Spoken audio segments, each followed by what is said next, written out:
saat ini kami mendapatkan informasi terkait Irjen Verdi Sambo dikabarkan ditangkap dan ditahan ke sel tahanan di Makobrimob Polri, Kelapa II, Depok, Jawa Barat. Penangkapan dilakukan setelah menjalani pemeriksaan di Gedung Barreskrim Polri, Jalan Trunojoyo, Jakarta Selatan pada Sabtu 6 Agustus 2022 sore.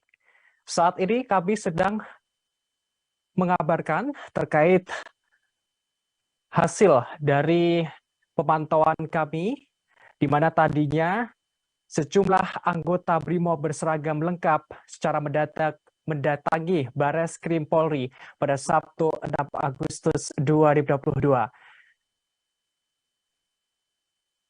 Saat ini kami sedang memberikan informasi terkait hal ini, di mana Irjen Verdi Sambo telah diperiksa terkait kasus kematian Brigadir J pada Jumat kemarin dan menyatakan untuk pertama kalinya ke publik terkait kasus kematian Brigadir J ini. Kapolri Jenderal Listio Sigit Prabowo telah menegaskan ada 4 perwira polisi yang telah ditahan di tempat khusus selama 30 hari. Hal ini lantaran keempatnya tak profesional dan dalam menangani kasus tewasnya Brigadir Yosua Huta Barat atau Brigadir J. 4 perwira itu kini dijaga ketat oleh Provos Polri. Lantas seperti apa Provos Polri tersebut? Kapolri Jenderal Listio Sigit Prabowo menahan 4 perwira polisi karena rekayasa kasus kematian Brigadir J. Kapolri Jenderal Listio Sigit Prabowo mengungkapkan dari 25 personel kepolisian yang dinilai tidak profesional dalam olah TKP kasus Brigadir J, 4 orang diantaranya dikurung atau diisolasi dan dengan dimasukkan ke dalam ruangan khusus selama 30 hari. Kadif Humas Polri Irjen Dedi Prasetya menyebutkan keempat personel itu 3 perwira berasal dari Polres Metro Jakarta Selatan dan 1 perwira dari Polda Metro Jaya. Dedi mengatakan keempat perwira itu berpangkat perwira pertama atau PAMA dan perwira menengah atau PAMEN. Kapolri Jenderal Listio Sigit Prabowo mengungkapkan ada 25 personel di internal Polri yang berusaha merekayasa serta berupaya membuat gelap pengungkapan, penyelidikan dan juga penyidikan kasus meninggalnya Brigadir Nofriansah Yosua Huta Barat atau Brigadir J di rumah dinas Inspektur Jenderal atau Irjen Verdi Sambo. Menurut Sigit, ke-25 personel itu termasuk 3 perwira tinggi atau Pati dan 5 kombes.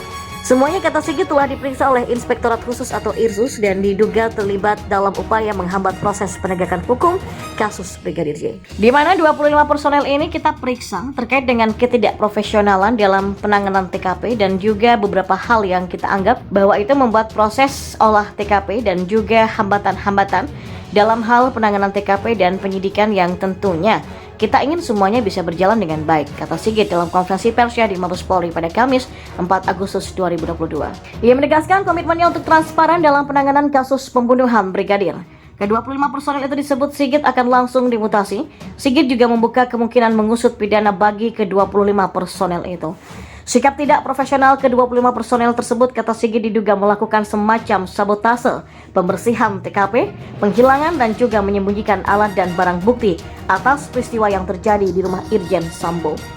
Hal tersebut membuat hambatan-hambatan kita dalam penanganan dan proses penyidikan yang kita semua inginkan agar pengungkapan kasus ini berjalan dengan baik. Oleh karena itulah, terhadap 25 personel yang saat ini telah dilakukan pemeriksaan, kita akan menjalankan proses pemeriksaan terkait dengan pelanggaran kode etik dan tentunya kalau ditemukan adanya proses pidana, kita juga akan memproses pidana yang dimaksud, kata Sigit.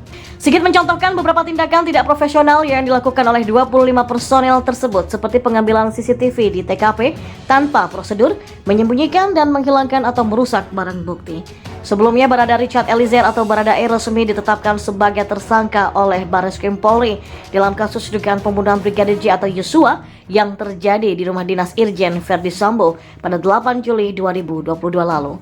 Direktur Tindak Pidana Umum Barreskrim Polri Brigjen Polisi Andirian Jayadi menyebutkan dari gelar perkara serta alat bukti dan keterangan saksi yang ada, penembakan yang dilakukan oleh Baradae kepada Brigadir J bukanlah untuk membela diri. Setelah ditetapkan tersangka, kata Andi, pihaknya langsung memeriksa Baradae sebagai tersangka dan terhadapnya langsung dilakukan penangkapan dan juga penahanan. Meski sudah menetapkan Baradae sebagai tersangka, katanya pemeriksaan dan penyidikan kasus ini tidak berhenti dan tetap akan berkembang. Andi memastikan bahwa penetapan tersangka Baradae berdasarkan laporan dugaan pembunuhan berencana yang dilakukan kuasa hukum keluarga Brigadir Yosua atau Brigadir J. Lembaga Pelindungan Saksi dan Korban atau LPSK meminta Polri untuk menjamin keamanan Baradae usai ditetapkan menjadi tersangka atas kasus kematian Brigadir J alias Brigadir Nofriansah Yosua Huta Barat. Ya, tujuannya supaya tidak ada intervensi dari pihak manapun untuk menekan keterangan-keterangan beliau, kata Ketua LPSK Hasto Atmojo Suroyo. Selain itu, Hasto mengatakan kalau pelindungan oleh Polri dinilai penting untuk menjaga keselamatan Baradae, sebab jangan sampai yang bersangkutan mengalami hal yang buruk, misalnya keracunan, melakukan upaya bunuh diri, penyiksaan di tahanan, dan lain sebagainya.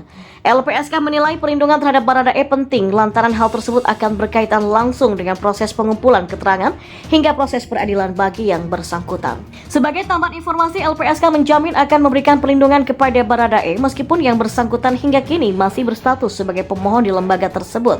Namun untuk dilindungi oleh LPSK, Baradae terlebih dahulu harus menyanggupi sebagai justice kolaborator atau saksi pelaku yang bekerja sama dalam kasus kematian Brigadir J di rumah dinas Kadif Propam Polri nonaktif Irjen Polisi Verdi Sambo. Direktur Tindak Pidana Umum atau Dirtipidum Barreskrim Polri Brigjen Polisi Andi Rian Jayadi mengatakan Baradae ditetapkan sebagai tersangka untuk kasus yang dilaporkan oleh kuasa hukum keluarga Brigadir J.